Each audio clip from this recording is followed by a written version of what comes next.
Hi, I'm Sarah Wilder, and this is part 23 of Surviving the Man I Married. We've already done part 23A. This is part 23B. I'm picking up where we left off, where I've been poisoned by Jim.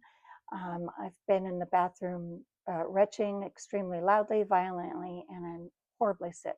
The sickest I've ever been. This is the sixth time one of these gastrointestinal attacks has fell upon me, and I'm doing very poorly.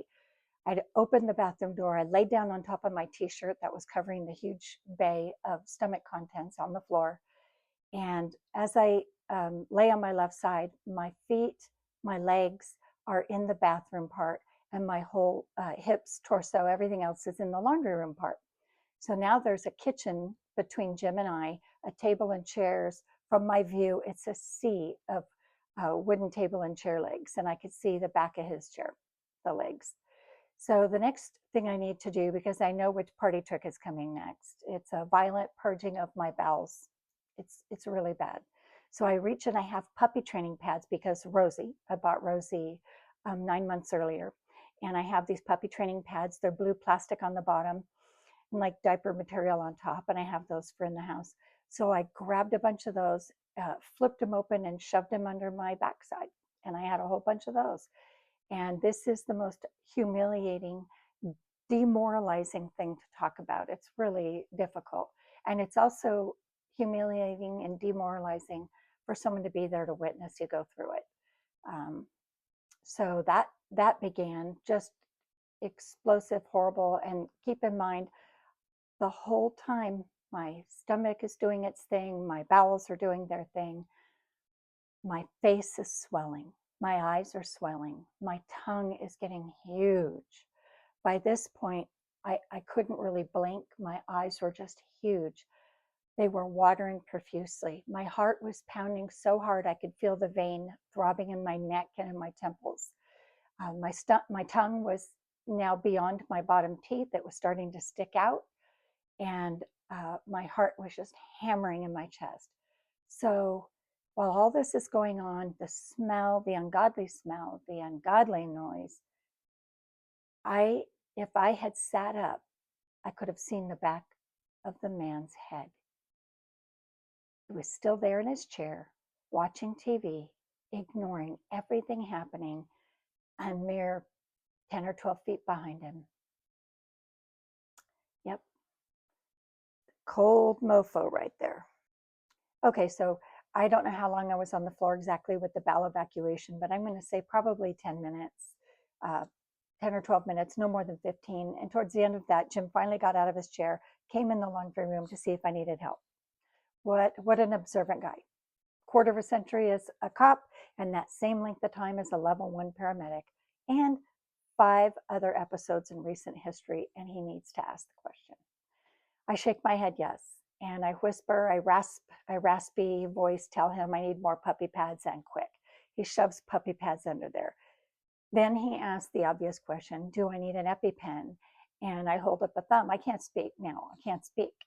So here we're 35 minutes in. So I can't speak. I'm hand gesturing. I'm nodding a little bit, but my throat's very, very swollen. And I'm saying, yeah.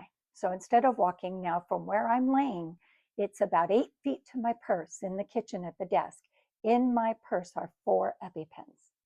Directly above the desk is a cabinet with all my medicine. There are 4 more EpiPens still in the box from the pharmacy. So where does Jim get my EpiPen from? Where do you think? There are 8 within 8 feet of my head. Nope. He walks right through the kitchen.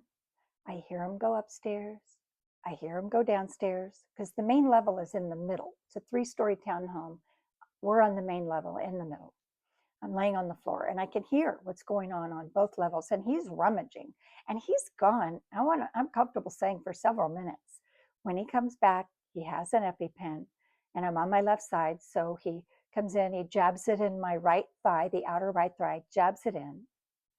And then he leaves again. Gone a few minutes.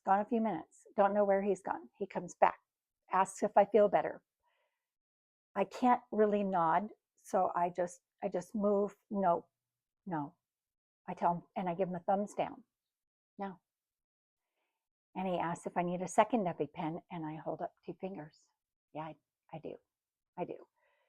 He leaves again, and I'm thinking maybe he'll remember by now there are 8 pens. No, Jim does not go for the purse or the medicine cupboard.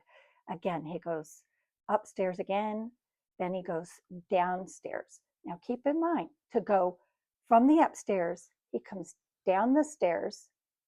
We're on the main floor. He walks right around the dining room table near my head, a few feet from my head on the floor, and goes down the basement stairs, down where I get my infusions. And I hear him rummaging through my medical bin, the bin my nurse has all my supplies in down there, rummaging, rummaging, rummaging.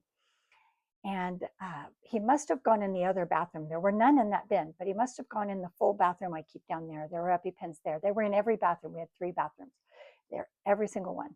And he came upstairs, and he had I could just tell by his footsteps, he had a strange gait, a strange walk. He came in the laundry room, and I took one look at his face. I'm on my side, and I kind of turn and I look up, and what I saw chilled me to my dying little bones. It was terrifying. I'm going to stop here. We're going to pick this back up in part 23C. Thank you for being here.